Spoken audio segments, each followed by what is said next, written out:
मैं विवेक दत्त आपका ज्ञान टॉपर ट्यूटोरियल चैनल में स्वागत करता हूं। आज हम लोग पढ़ेंगे बिहार बोर्ड 12वीं के लिए कविता जो 100 अंकों में बराबर पूछी जाती है, गांव का घर। गांव के का घर कविता के लेखक ज्ञानेंद्र पति का जन्म 1 जनवरी 1950 को पत्थरगामा गोड्डा झारखंड में हुआ था। उनके पिता का नाम देवेंद्र प्रसाद चौबे तथा माता का नाम सरला देवी था। ज्ञानेंद्र पति की प्रारंभिक शिक्षा उनके गांव में ही हुई। उन्होंने बीए और एमए अंग्रेजी की परीक्षाएं पटना विश्वविद्यालय से उत्तीर्ण की। अंग्रेजी से उत्तीर्ण करने के बाद भी इनका हिंदी से प्रेम समाप्त नहीं हुआ। इन्होंने बिहार विश्वविद्यालय मुजफ्फरपुर से हिंदी में एमए किया और इनका चयन बिहार लोक सेवा आयोग द्वारा कारा अधीक्षक पद पर हुआ, जहां काम करते हुए इन्होंने कैदियों के लिए अनेक कल्याणकारी कार्यक्रम चलाए। बाद में वे नौकरी छोड़कर कविता लेखन करते हुए साहित्य साधना में जुट गए। ज्ञानेंद्र पति को उनके साहित्यिक अवदान के लिए पहल सम्मान 2006 तथा कविता संग्रह संशयात्मा के लिए साहित्य अकादमी पुरस्कार 2006 से भी सम्मानित किया गया। इनकी जो रचनाएं हैं और प्रमुख रचनाएं हैं उनमें संग्रह आँख बनते हुए 1970, शब्द लिखने के लिए यह कागज बना है 1980, गंगा तट 2000 और संशयात्मा 2004, भिनसार 2006 और कवि ने कहा 2007 प्रमुख है। इनके काव्य की जो विशेषताएं थी वह 20वीं शताब्दी के 8वें दशक में हुआ। अपने शब्द चयन, भाषा संवेदना और ताजगी और रचना विन्यास में आत्मसजग संधान जैसे विशेषताओं के कारण इन्होंने हिंदी कविता के सुधी पाठकों का ध्यान अपनी ओर आकृष्ट किया। वे एक ऐसे अध्ययनशील और मनीष धर्मी रचनाकार हैं जो निजी संबंधों, सामाजिक रिश्तों तथा रचना धर्म को अपने ही ढंग से रचते गढ़ते हुए निरंतर आगे बढ़ते रहे हैं। उन्हें लेखक संगठनों, साहित्यिक, राजनीतिक और लेन देन के सतही व्यवहारों, बर्तावों की चिंता नहीं रही। उनका रचना संसार इनका ज्वलंत प्रमाण है।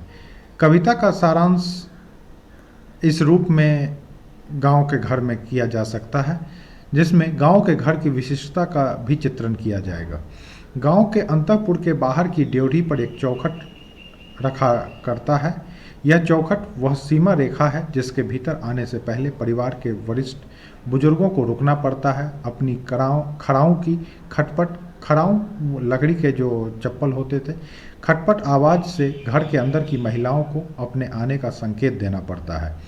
अन्य संकेत भी अपनाए जाते हैं, जैसे खांसना, किसी का नाम लिए बगैर पुकारना आदि। चौखट के बगल में गेरू से रंगी हुई दीवार पर बूढ़े ग्वाला दूध देने वाला के दूध से भींगे अंगूठे के निशान अंकित रहते हैं, जिसमें दूध का हिसाब उल्लेखित रहता है। पूरे महीना के अंत में उसकी गिनती दूध के वाले के बिल के भुगतान के साथ की जाती है। यह ग्रामीण परिवेश के परिवारों की जीवन शैली की एक झलक है, किंतु अब परिस्थितियां बदल चुकी है। गांव का वह घर अपना वह स्वरूप खो चुका है। वह सादगी, वह नैसर्गिक स्वरूप, वह स्वप्न की बातें हो गई है, अतीत की स्मृति बनकर रह गई है। ऐसा प्रतीत होता है कि गांव का वह घर अपना गांव खो चुका है, क्योंकि गांव का वह प्राचीन परंपरा तिरोहित हो गई है। पंचायती राज के आते ही पंच परमेश्वर लुप्त हो गए हैं, कहीं खो गए हैं। न्यायोचित निर्णय देने वाले कर्णधार अराजकता तथा अन्याय की बलि चढ़ गए हैं। दीपक तथा लालटेनों का स्थान बिजली के प्रकाश ने ले लिया है। लालटेन दीवार पर बने आलों के ऊपर टंगे दीवारों से ढक गई है। बिजली है, किंतु वह स्वतः अधिकांशतः अंधकार में डूबी रहती है। वह बनी रहने के बजाय गई रहने वाली हो गई है। बहुत बहुत दिन हो जाते हैं जब बिजली नहीं आती है। इस कारण रात प्रकाश से अधिक अंधकार फैला रही है। यह अंधकार एक प्रकार से साथ छोड़ दिए जाने की अनुभूति कराता है। अतः कोई स्वजन साथ छोड़कर चला गया हो। दूसरी ओर इससे बिल्कुल भिन्न वातावरण है। धवल प्रकाश, चकाचौंध रोशनी में ऑर्केस्ट्रा की स्वर लहरी सप्तम स्वर में बंद दरवाजों के अंदर वहां से काफ़ी दूर पर गूंज रही है। दरवाजे भिड़े होने के कारण उसके स्वर नहीं सुनाई देते। ऑर्केस्ट्रा की ध्वनि तथा चकाचौंध प्रकाश दोनों की कवि को दृष्टिगोचर नहीं होते। इस आधुनिकता के दौर में चैती, विरहा, अल्हा, होली गीत कवि को सुनाई नहीं देते। लोक गीतों की इस पावन जन्मभूमि में एक अनगाया अनसुना सा लोकगीत शेष है। 10 कोस दूर स्थित शहर के से आने वाले सर्कस का प्रकाश बुलौआ, जिसको अभी हम लोग सर्च लाइट भी कहते हैं, वह अपना दम तोड़ चुका है। जैसे लगता है लुप्त हो गया है। यह देखकर ऐसा अनुभव होता है मानो अपने दांतों को गवाकर हाथी गिर पड़ा हो। शहर की अदालतों और अस्पतालों में फैले हुए भ्रष्टाचार विभत्स मुख चबा जाने को तत्पर हो चुके हैं। इससे गांव की जिंदगी भी चरमरा रही है।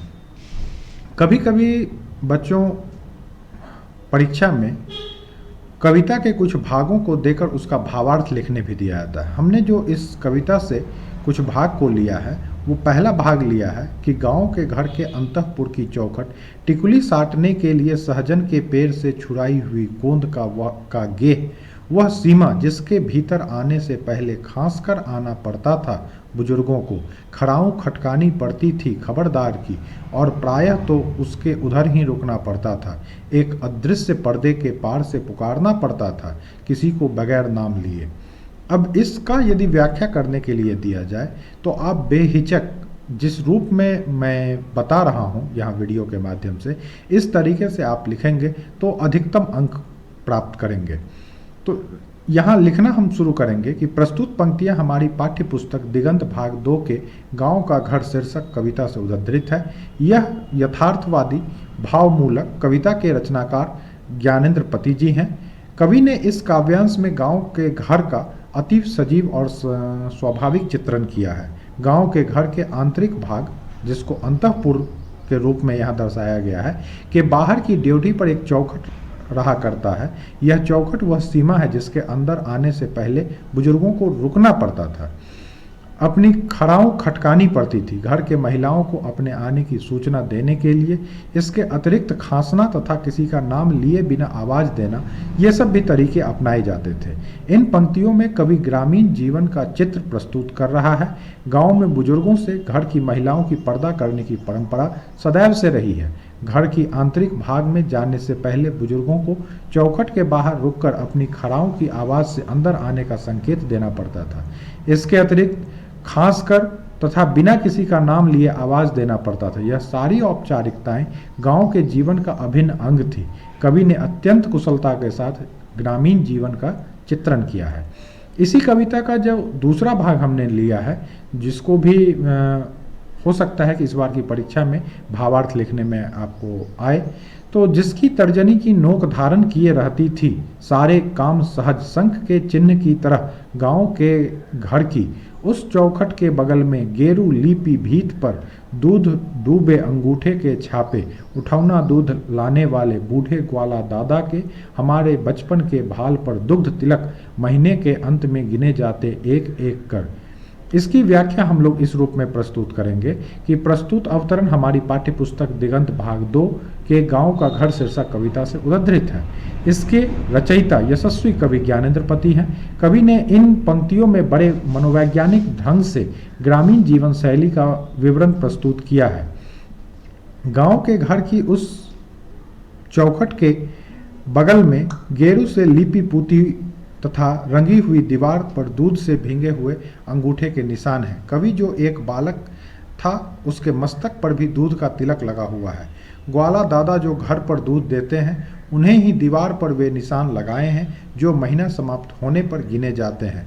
कवि के कहने का तात्पर्य यह है कि गांव में शिक्षा के अभाव में हिसाब किताब करने का सीधा साधा सा ढंग है। घर पर दूध देने वाले ग्वाला दादा अपने दूध का हिसाब गेरू से रंगी दीवार पर दूध से सने अंगूठे द्वारा ही दी हुई लकीरों से ही करते हैं। यह सिलसिला महीने भर चलता रहता तथा महीने की समाप्ति पर उसका हिसाब किया जाता है। उपरोक्त काव्यांश गांव की सादगी की झांकी प्रस्तुत करता है। एक तीसरा भाग भी हमने इसमें से संकलित करने का प्रयास किया है कि गांव का वह घर अपना गांव खो चुका है। पंचायती राज में जैसे खो गए पंच परमेश्वर, बिजली बत्ती आ गई कब की, बनी रहने से अधिक गई रहने वाली, अब के बिटौआ के दहेज में टीवी भी लालटेनें हैं अब भी दिन भर आलों में कैलेंडर से ढकी। इसकी व्याख्या इस रूप में आप प्रस्तुत कर सकते हैं कि प्रस्तुत काव्यांश हमारी पाठ्य पुस्तक दिगंत भाग 2 के गांव का घर शीर्षक कविता से उद्धृत है। इस कविता के रचयिता सामाजिक सरोकार के सजग कवि ज्ञानेंद्रपति हैं। इन पंक्तियों में कवि गांव की वर्तमान अवस्था का वर्णन कर रहे हैं। गांव की पुरानी व्यवस्था तथा नैतिक मूल्यों का वर्तमान व्यवस्था द्वारा ह्रास उसके चिंता का विषय है। गांव का यह पुराना घर अपना गांव हो चुका है। नई व्यवस्था में पंचायती राज में मानो परमेश्वर खो गए हैं। गांव में बिजली का प्रकाश आ गया है, किंतु बनी रहने से अधिक बिजली गई रहने वाली है। बेटा के दहेज में टीवी लेने की लालसा है। इन पंक्तियों में कवि ने एक और पुरानी ग्रामीण व्यवस्था में गांव के विवाद को निपटाने में पंच परमेश्वर तथा पंचायत की भूमिका का वर्णन किया है। वहीं वर्तमान पंचायती राज व्यवस्था में व्याप्त भ्रष्टाचार, अनैतिकता तथा अराजकता की ओर संकेत किया है। कवि की ऐसी प्रतीत है कि पंच परमेश्वर का सौम्य रूप पंचायती राज की अव्यवस्था तथा अन्याय के अंधकार में लुप्त हो गया है। लालटेनों की जगह बिजली ने ले लिया है। अब गांव में बिजली आ गई है, परंतु विडंबना यह है कि बनी रहने के बजाय यह अधिकतर गई रहने वाली ही हो गई है। तात्पर्य यह है कि बिजली थोड़ी देर के लिए आती है तथा अधिकांश समय तो गायब ही रहती है। इसके बावजूद बेटा के दहेज में टीवी लेने की लालसा गांव के लोगों में है। ऐसी मानसिकता प्राय हरेक व्यक्ति में पाई जाती है।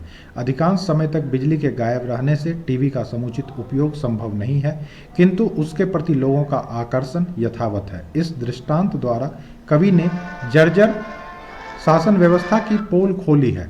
टीवी के बहाने दहेज की प्रवृत्ति पर भी एक व्यंग्यात्मक टिप्पणी है। इस दिशा में कवि का प्रयास सर्वथा उचित है। चौथा इसका भाग जो हमने लिया है वह है लालटेनें हैं अब भी दिन भर आलों में कैलेंडरों से ढकी, रात उजाले से अधिक अंधेरा उगलती, अंधेरों में छोड़ दिए जाने से भाव से भरती, जबकि चकाचौंध रोशनी में मदमस्त ऑर्केस्ट्रा बज रहा है। कहीं बहुत दूर पट भिरकाए की आवाज़ भी नहीं आती, यहाँ तक न आवाज़ की रोशनी न रोशनी की आवाज़। इसकी व्याख्या इस रूप में प्रस्तुत की जा सकती है कि ये भावपूर्ण पंक्तियाँ हमारी पाठ्य पुस्तक दिगंत भाग 2 के गांव के घर शीर्षक कविता से उद्धृत है। इसके रचयिता ज्ञानेंद्रपति हैं। भावों के चतुर चितेरे कवि ने व्यंग्यात्मक शैली में गांव की स्थिति का दृश्य प्रस्तुत किया है। लालटेनें अब भी हैं तथा दिन भर आलों पर टंगे कैलेंडरों से ढकी रहती हैं। रात उजाले की अपेक्षा अंधेरा अधिक फैलाती है। उसमें अंधेरा में छोड़ दिए जाने का भाव मालूम देता है। दूसरी तरफ बहुत दूर पर तीव्र प्रकाश से मुक्त बंद कमरे में ऑर्केस्ट्रा की धुन सुनाई दे रही है। उसकी आवाज़ यहाँ पर सुनाई देती है। उसकी आवाज़ पर प्रकाश नहीं दृष्टिगोचर होता है। रोशनी की आवाज़ भी सुनाई नहीं देती है। इन पंक्तियों में कवि का आशय गांव की दशा की ओर ध्यान आकृष्ट करना है। कवि का कथन है कि गांव के घरों में पूरे दिन लालटेनें आलों पर टंगे कैलेंडरों की ओट में रखी रहती है। इस पंक्ति का में जो गूढ़ है वह इस प्रकार कि दिन पर लालटेनों आलों में सजाकर रख दी जाती है तथा रात में बिजली की अनुपलब्धता तथा अनिश्चितता के कारण उन्हें बाहर लाकर जला दिया जाता है, क्योंकि बिजली के नहीं रहने के कारण रात में प्रकाश से अधिक अंधेरा छा जाता है। उससे ऐसा प्रतीत होता है कि अंधेरों में छोड़ दिए जाने के लिए ही यह हो रहा है। इसके विपरीत इस गांव में बहुत दूर शहर के किसी कोने में प्रकाश की चकाचौंध में बंद कमरे के अंदर ऑर्केस्ट्रा की धुन बज रही है। यह स्थान गांव से दूर है ताकि ऑर्केस्ट्रा की धुन बंद कमरे में गूंज रही है। उसकी आवाज़ उस गांव तक नहीं आ रही। यहाँ कवि की कल्पना मुखरित हो जाती है। उसने ना तो आवाज़ की रोशनी की अनुभूति नहीं होती है और तुलनात्मक रूप से विवेचना भी इस काव्यांश में की है तथा दोनों में व्याप्त विरोधाभास को युक्तिपूर्ण ढंग से रेखांकित किया है। पांचवा भाग हौरी चैती बिरहा अलहा गूंजे गूंगे लोकगीतों की जन्मभूमि में भटकता है। एक शोकगीत अनगाया अनसुना आकाश और अंधेरे को काटते 10 कोस दूर शहर से आने वाले सर्कस का प्रकाश बुलहुआ तो कब का मर चुका है। जैसे गिर गया हो गजदंतों को गंवाकर कोई हाथी, रेते गए उन दांतों को जरा सी धवल धूल पर छीज रहे जंगलों में।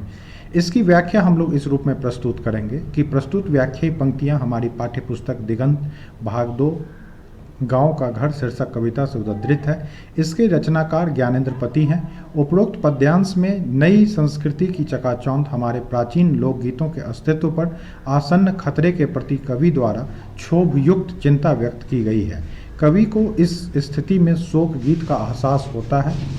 होली, चैता, बिरहा, अल्हा आदि लोकगीत गूंगे समाप्त हो गए हैं। लोकगीतों की जन्मस्थली में एक अनगाया अनसुना शोक गीत भटक रहा है, शोक की अनुभूति करा रहा है।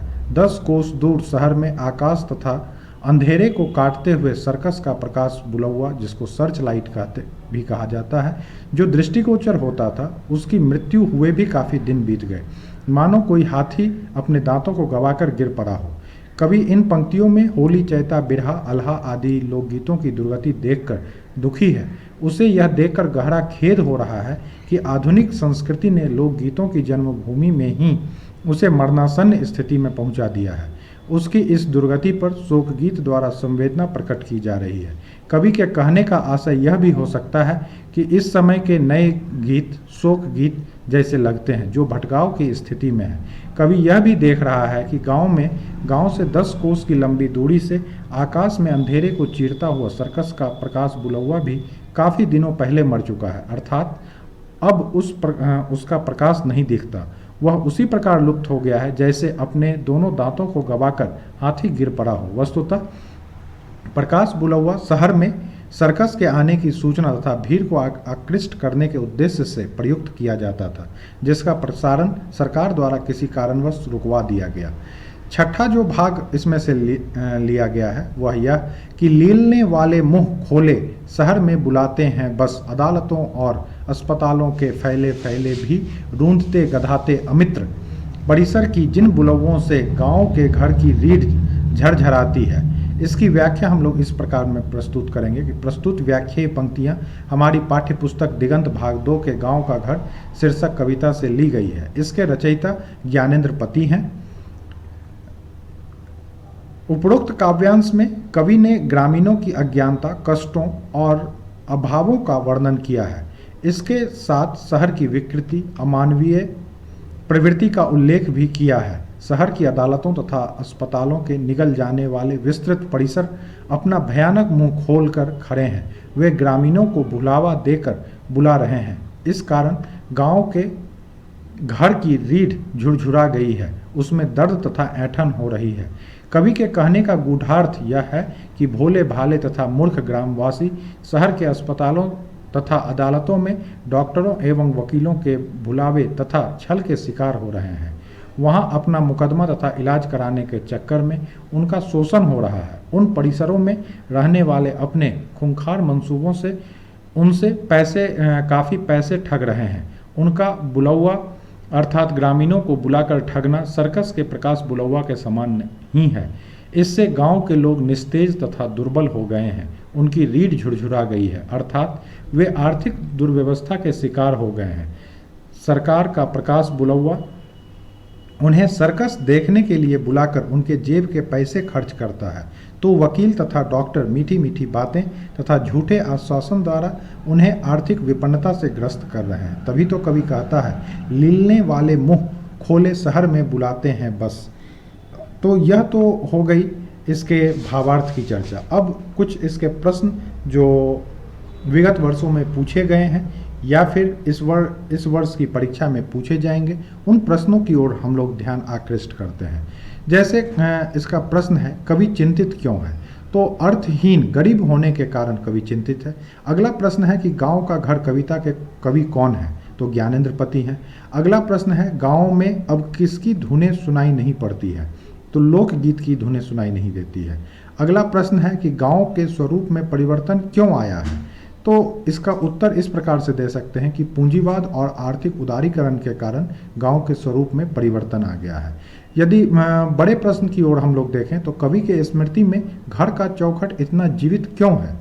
तो कवि के स्मृति में घर का चौखट जीवन की ताजगी से लबरेज है। उसे चौखट इतना जीवित इसलिए प्रतीत होता है कि इस चौखट की सीमा पर सदैव चहल पहल रहती है। कवि अतीत के अपने स्मृति के झरोखे से इस हलचल को स्पष्ट रूप से देखता है, अर्थात ऐसा अनुभव करता है कि जब उस चौखट पर बुजुर्गों को घर के अंदर अपने आने की सूचना के लिए खांसना पड़ता था तथा उनकी खड़ाओं की खटपट की स्वर लहरी सुनाई पड़ती थी, इसके अतिरिक्त बिना किसी का नाम पुकारे अंदर आने की सूचना हेतु पुकारना पड़ता था, तो चौखट के बगल में गेरू के रंग से रंगी हुई दीवार थी। ग्वाल दादा जो दूध देने वाले थे प्रतिदिन आकर दूध को देते थे और दूध की मात्रा का विवरण दूध से सने अपने अंगुल के उस दीवार के छाप पर कर दिया करते थे, जिनकी गिनती महीने के अंत में दूध का हिसाब करने के लिए की जाती थी। उपरोक्त वर्णन उन समस्त औपचारिकताओं के बीच घर की चौखट सदैव जागृत रहता था, जीवंतता का एहसास दिलाती थी। इस तरीके से हम लोग बड़े प्रश्नों का भी उत्तर देंगे। साथ ही साथ आप सभी विद्यार्थियों से आग्रह होगा कि आप सभी प्रश्नों को अपनी उत्तर पुस्तिका में नोट कर लें। यदि आपको यह वीडियो अच्छा लगा है तो इसे लाइक और सब्सक्राइब जरूर कर दें। इससे फ़ायदा यह होगा कि आगे आने वाले जितने भी आपके कविता होंगे, उसके प्रश्न उत्तर होंगे, उसका नोटिफिकेशन आपको सबसे पहले मिल जाएगा। साथ ही साथ आप इन प्रश्नों को अपने उत्तर पुस्तिका में लिखकर याद कर लेंगे। ऐसे ही आशा और विश्वास के साथ मैं आपका साथी विवेक दत्त आप सभी लोगों से इस वादे के साथ विदा लेता हूं कि आप सभी प्रश्न और उत्तरों को याद कर अच्छे अंक प्राप्त करेंगे और आगे की अच्छी शुभकामनाओं के साथ मैं अब आपसे विदा लेता हूं। जय हिंद।